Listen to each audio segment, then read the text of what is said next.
From this moment on, you will now be known as Sharkbait. Sharkbait! Ooh-ha-ha! Welcome, brother Sharkbait. Sharkbait! Ooh-ha-ha! Enough of the Sharkbait. Sharkbait! Ooh, bop. Hey, what's up, everybody? This is D with an update on when things go wrong.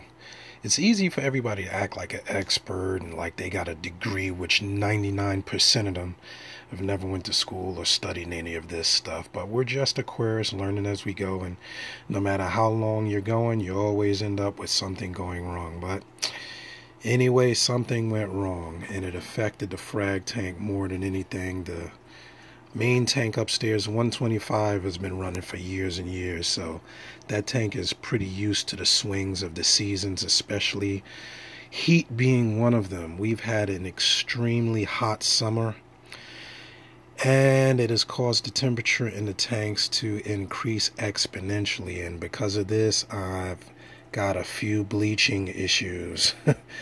That baby that I got at Reef, which was full of polyps just about 4 days ago, is bleached, and so is my chalice. The temperature in the tank was ridiculously high.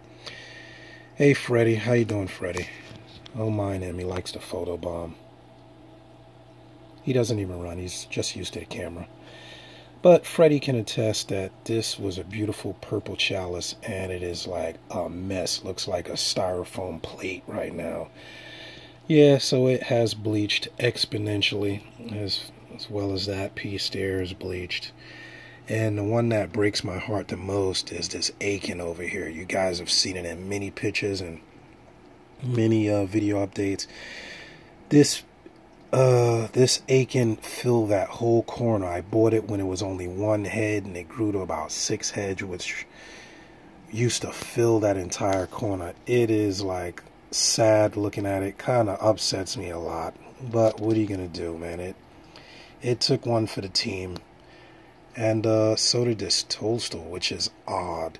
Well, one of the things I'm also gonna chalk up and admit to is I usually don't dose this tank, but the pH was maintaining a really low level. It was really low over a couple of days. I usually do most of the nutrient export and fulfillment of the needs of this tank, the water changes, and I supplement it with Polylabs, nutrient supplements.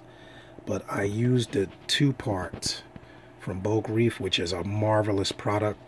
But in a tank this small, it is really tricky to get that dosage right. So I'm looking at a serious pH spike.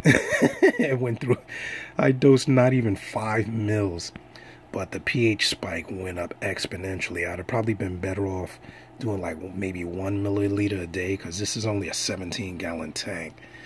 So well, you live and you learn, man. What are you gonna do?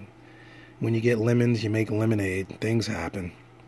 I even noticed the pulsing of the Xenia which is usually odd, because Xenia can be really funny. They grow really fast, but when there's an issue with the water, you can usually see it in the Xenia. And actually, I look at like this cluster here. It's kind of awkward in comparison to the other ones are filled, not just because of the fish irritating it, but they go through a little cluster. I use certain corals as my alerts as to tank quality changes, and see how these are really thinned out. Afar from the temperature, I definitely knew something was wrong, and I saw it went through a big pH spike. The fish bit was currently not transmitting my pH readings, because I don't use an iPhone. It is primarily going through the iPhone. The Android is not completed yet, so I didn't know that this thing had went through such a pH spike. And with addition to that and the heat, it took a hit. So most of the time the corals will bounce back. Sometimes they don't. So I thought this was a good opportunity to share it with you. Nobody's perfect. Yeah, I got a little Android. This Aiken was relatively new, but this one took a hit too. I'm going to pull that out before I get these this algae spreading all over the place. But really, I really got upset to see my Aiken, man, because that was the first successful Aiken that I had, and it was really pretty and full. I'm going to wait. Maybe it'll bounce back, but right now it's completely like white. Maybe there's a head over there, so yeah, maybe those will come back. So I'll leave it and play it by ear. Maybe it'll regenerate. On a good note, yeah, like it's a good note. When stuff goes wrong in your tank, you just gotta bounce back. These GSP, which weren't coming out, are coming out, which is really odd. When one thing croaks, another thing prospers. I had moved it all over the place because I was trying to mount it to this wall where my overflow is here, which is usually the harbor of algae and junk like that. They'll grow on that wall. But I moved around so much, I really irritated it. They're starting to come back now, so that's a good thing. I'll see how that works out, and I'll keep you guys posted. But other than that, the softies they're over a year old. And these waving hands and the Kenyas, of which I'm going to remove this colony. I'm just waiting to see who to give them to. I'm going to remove those and wait till it gets a little cooler to add anything else to this tank. But everything else is doing all right. The clowns are doing all right. They're not really happy because this is usually much fuller. And they sleep in there. So Freddy's happy. He don't give a damn. He's just happy to be on camera. Right, Freddy? He don't care. He must have been a Hollywood producer in another life or something. Say hello, Freddy. Alright, so that's the update, man. This is D signing out.